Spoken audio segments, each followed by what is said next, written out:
आज के टाइम में हमें विप्रो नहीं मालूम, क्योंकि जब भी आप इन्वेस्ट करोगे आपने देखा है 15 साल 20 साल या 30 साल जो भी पीरियड है स्टॉक ने हजारों गुना किया।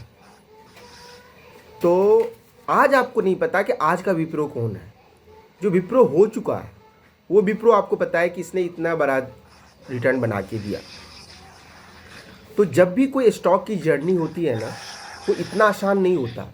विप्रो अपने टाइम में आईटी की जो बूम आई थी 90 की डिकेड में, जो बूम थी 90 मतलब लास्ट 90 डिकेड में, उसमें बहुत ही फ्यू कंपनी, कुछ गिन के ही कंपनी थी जो कंपनी बच पाई। उन्होंने भी आगे के 5 से 6 साल रिटर्न जीरो दिया। इन्फोसिस, विप्रो की बात कर रहा हूँ।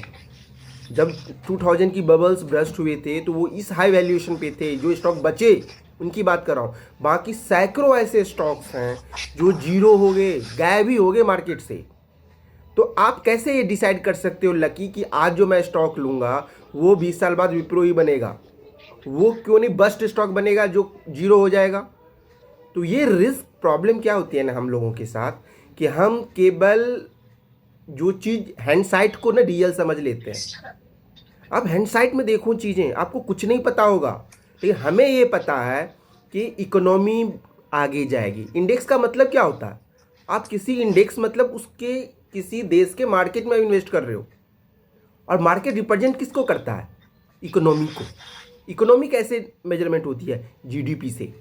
हम सब जानते हैं कि इकोनॉमी जो होती है किसी भी देश की जीडीपी के साथ रिटर्न और आगे न पीछे वो उसके साथ ही फ्लो करेगी। और इंडिया ने आज तक की हिस्ट्री में देखा गया है, जब से आप स्टॉक मार्केट इकोनॉमी को आप रिलेटेड करोगे ना, मार्केट ने इकोनॉमी के आसपास ही रिटर्न दिया है, वो भी नॉमिनल इकोनॉमी। नॉमिनल इकोनॉमी अगर आप समझ कर लो 6 से 7% अगर रियल जीडीपी है और 4 से 5% या 6% आप उसकी इन्फ्लेशन जोड़ लो तो वो वही हो जाता है 12, 13, 14%।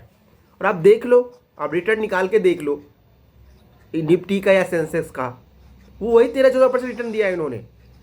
तो इंडेक्स जो होता है ना वो इकोनॉमी को रिफ्लेक्ट करता है, और कभी भी किसी भी देश में हम इकोनॉमी इन्वेस्ट करते हैं। हाँ, पार्टिकुलर स्टॉक्स के बारे में आप जहाँ तक बोलोगे तो इवन तो प्रमोटर को भी नहीं पता होता कि आगे के 3 साल 5 साल के बाद क्या होगा। अगर कोई बता रहा है ना तो बस या तो भगवान है या तो जो है सो आपको बेवकूफ़ बना रहा है। लेट्स यू डिसाइड कि आपको पैसा बनाने हैं कि पैसे डुबाने हैं। और वो रैंडम ऑफ बाइस वाली जो बुक्स है ना, आप उसको पढ़ो। जो कॉइन्स वाली मैंने बताया बार कि वो कॉइन्स जब आप कॉइन्स लेके जाओगे ना 10,000 लोगों को, लास्ट में कोई एक ही बंदा बचेगा जो 13 टाइम्स के बाद। आपको वो बनना है कि 9,999 बनना है। आपके चांसेस किसके तरफ है वो आपको बेहतर पता है। इसलिए मैं कभी बोलता हूँ कि स्टॉक कभी भी फॉर एवर नहीं होता।